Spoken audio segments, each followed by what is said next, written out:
Before we begin, if you enjoy realistic space documentaries and the future of human civilization, consider subscribing to Dr. Malcolm. I post daily deep space stories just like this one.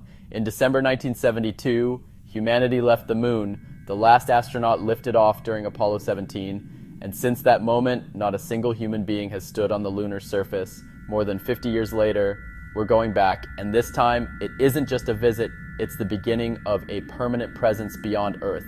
NASA's next moon landing mission is called Artemis III, and it may change the future of human civilization.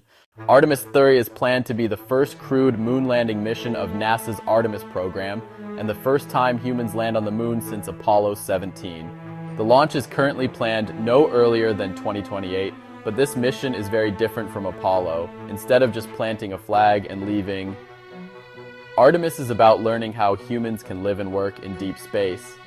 4 astronauts will launch from Earth, but only 2 will actually walk on the moon. And they won't land near the old Apollo sites. They're going somewhere far more important, the moon's south pole. The south pole of the moon contains something scientists have wanted for decades: water ice. Inside permanently shadowed craters where sunlight never reaches, frozen water may exist in large quantities. Why is that a big deal? Because water in space is more valuable than gold. Water can become drinking water, breathable oxygen, rocket fuel. Yes, rocket fuel. Split water into hydrogen and oxygen and you suddenly have the ingredients for spacecraft propellant, which means the moon could become a refueling station for missions to Mars. Artemis III astronauts will spend about a week on the surface and perform multiple spacewalks and scientific experiments, including sampling lunar ice. This isn't just exploration anymore, it's infrastructure.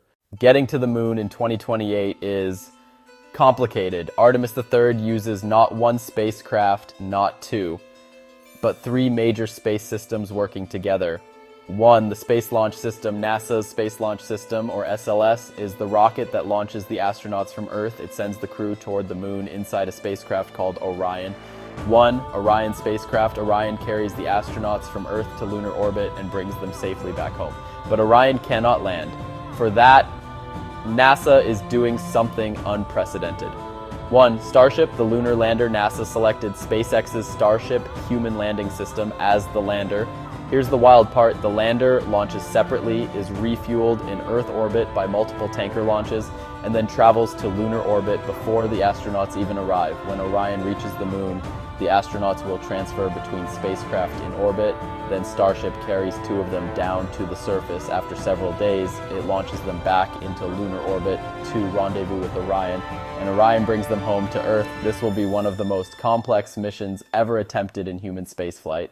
During their stay, astronauts will perform at least 4 moonwalks. They'll deploy scientific instruments designed to study the moon's internal structure, the lunar soil, how plants grow in lunar conditions. One experiment even tests whether crops can survive on the moon, because NASA isn't just planning visits anymore. They're planning bases.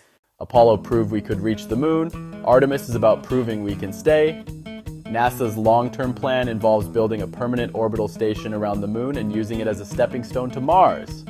The moon becomes a training ground for interplanetary civilization.